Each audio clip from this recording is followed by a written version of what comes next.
Q13, doing good. Two more questions to go, and I think so far we can all agree that the paper's actually not been particularly horrendous. We've done some standard deviation work, some rearranging, some fractions there as well. Angle chasing is probably the most tricky thing we've had so far, actually, I would have said. Inequality, divided by -1. Area was just filling in the formula.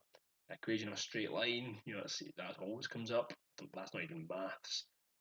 Breaking out brackets, some fractions, more stats, and then substituting in. So we're getting into the trickier questions towards the end where they're going to make us think a wee bit more. Pardon me. But yeah, I don't think we've seen anything too challenging. This question's dressed up slightly differently, actually. So the simultaneous equation question always comes up at some point. Okay, well, more or less always. So the graph below shows two straight lines with the equations shown here. They intersect at P, find the coordinates of P. Now this has been dressed up to throw you. Okay, if they just said, here's two simultaneous equations, solve for x and y, you would do it. But because we see these graphs, people would think, oh, wait a minute, what's going on? And I think that's very interesting because these are the equations of straight lines. And when they intersect, that is when the value of x and y for both of them. Okay, when we manipulate these and add them together, that's what we're doing. We're finding out the intersection point, okay, where they both share a common x and y value. Okay, because they've got this line here has got multiple x and y values, and this line here's got multiple x and y, but at one point they're going to meet. So if we add these equations together or take them away from each other, then we're going to find that point. Okay, so it's just the same as what we usually do. Yeah.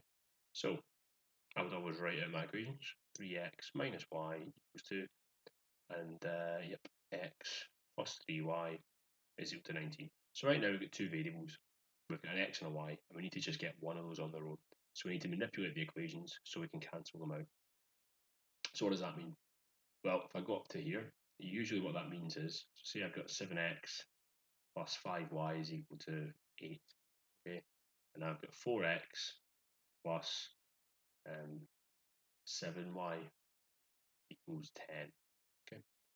There's not an obvious factor for the y's or the x's, okay?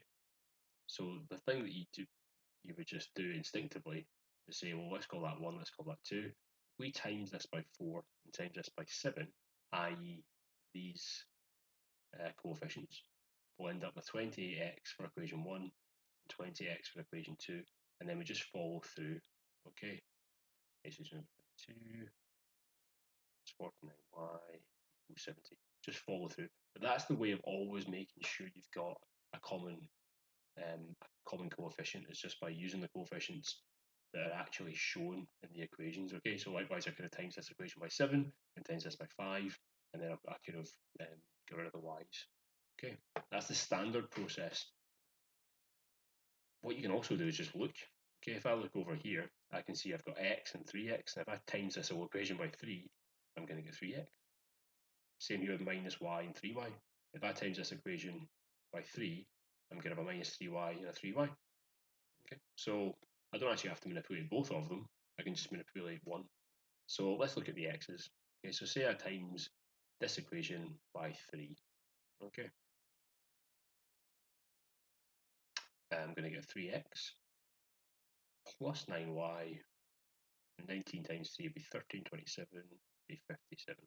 Okay, and this equation is just exactly the same. 3x minus y is equal to 2. So what do? Well, I take one away from the other. So let's call this equation 1, call this equation 2. If I do 2 minus 1, then this becomes 0. 9 minus 1 becomes 10y, and 57 minus 2 becomes 55. So y is equal to 55 divided by 10, which is just 5.5. Okay, how do I find x?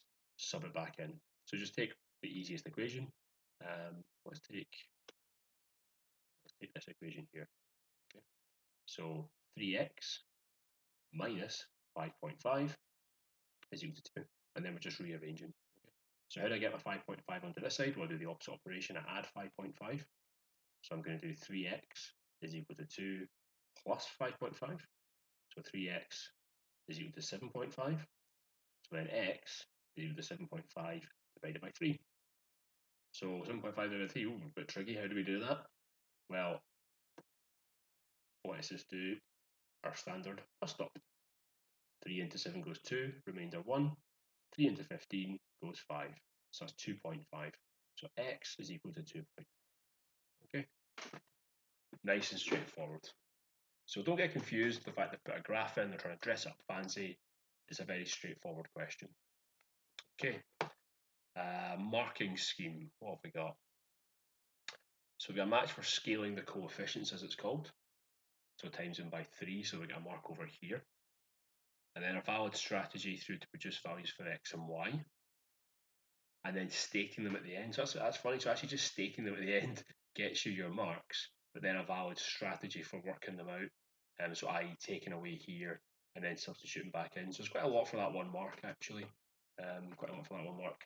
But if the only thing you do is just scale up these formula, so just times this one by 3, times that one by 3, so you've got a similar coefficient. So you get 3x or 3y or whatever.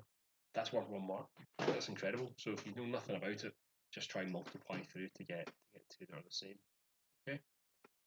And then yeah, the hard bit is obviously taking them away from each other. But it just shows how there's always something to be gained in these questions. Okay. Yep, I'm just going to stop there because again we're running out of time.